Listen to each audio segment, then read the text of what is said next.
All right. So thank you for having me here. I was born in Puerto Rico. I was partly raised in Puerto Rico. Currently, my family's in Puerto Rico. They're in the center of the island. Didn't hear from them for about two and a half weeks, and then I got a frantic call from my aunt asking for food and money, but we couldn't do either. So we couldn't send money. We couldn't send food. So this feeling of helplessness that you can't do anything. You can't mail things. You can't send things. Just you can barely talk to them. The Hurricane Maria basically ravaged the whole infrastructure: electricity, water, roads. Being an island, all our goods have to come from the U.S. Mariner. The biggest issue right now is that Puerto Rico had an economic crisis. Right now, it's having an environmental crisis on top of that. So it had a huge economic exodus. It had a flight of social capital, so we lost a lot of doctors. As it is, because of we rely so much on petroleum, a lot of hospitals actually had been closing down already as well. And now with the hurricane having no power whatsoever and having a limited amount of doctors in the island, with some of the aid, it's really hard to see a doctor. And because right now they're depending mostly on bottled water, if a lot of people have in certain areas of the island have not had access to clean water, not even bottled water, or it's just too limited, they have been drinking contaminated water. And they have been drinking from exposed streams, from bodies of water, and from places that have been have mixed with sewage or are parts of Superfund sites. So they have a lot of toxic heavy metals and all these other bad things in the water. There had been already cases where people have died from contaminated water.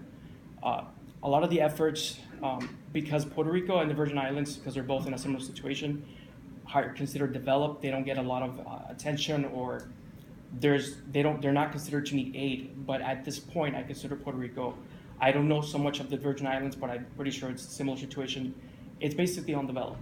So we have a collapsed medical.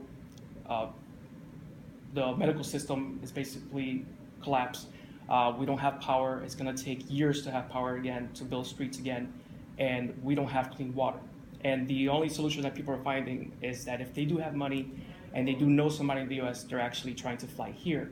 But even still, because so many people are coming at once, they're having issues locating themselves, with landlords not allowing people to live informally with friends or family. The only thing I can think of is that bottled water is not going to last forever. That's until sympathy runs out or there's another crisis that obviously is going to take the attention away. So I had contacted Brian for ideas that were more sustainable.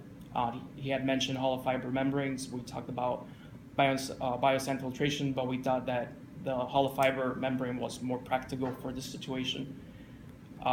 We talked about people who might be visiting Puerto Rico, where we can bring some filters and teach some of the locals on filtration methods so they can use this once the bottled water runs out.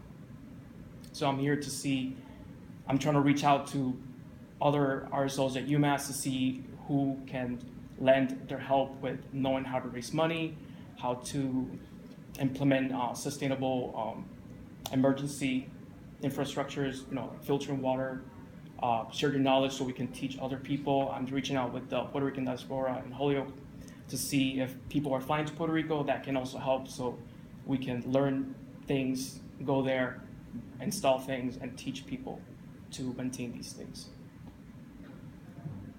Thanks for sharing. Thank you. Does anyone have any questions?